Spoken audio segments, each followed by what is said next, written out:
বিসমিল্লাহির রহমানির রহিম। শামাইল তিরমিজি অধ্যায় 5। রাসূলুল্লাহ সাল্লাল্লাহু আলাইহি সাল্লামের বার্ধক্য, চুল সাদা হওয়া। রাসূলুল্লাহ সাল্লাল্লাহু আলাইহি সাল্লামের চোখ ও দু কানের মধ্যবর্তী অংশের কিছু চুল সাদা হয়েছিল।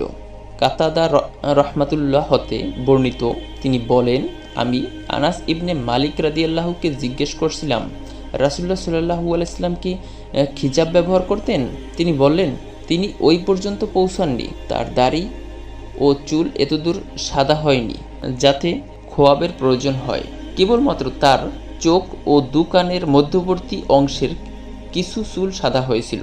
তবে আবু বকর রাদিয়াল্লাহু মেহেদি পাতা ও কাতাম দ্বারা খিজাব করাতেন। তার মাথা ও দাড়িতে মাত্র 14টি চুল সাদা ছিল। আনাস রাদিয়াল্লাহু হতে বর্ণিত, তিনি বলেন, আমি রাসূলুল্লাহ সাল্লাল্লাহু আলাইহি সাল্লামের মাথা ও দাড়িতে মাত্র 14টি সাদা চুল গণনা করছি।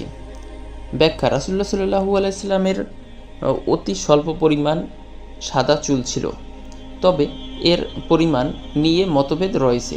এই হাদিসে 14টির কথা বলা হয়েছে, আর কোনো বর্ণনায় 17টি, কোনো বর্ণনায় 18টি, কোনো বর্ণনায় 20টির কথা বলা হয়েছে। আসলে এসব বর্ণনাতে কোনো বৈপরীত্য নেই।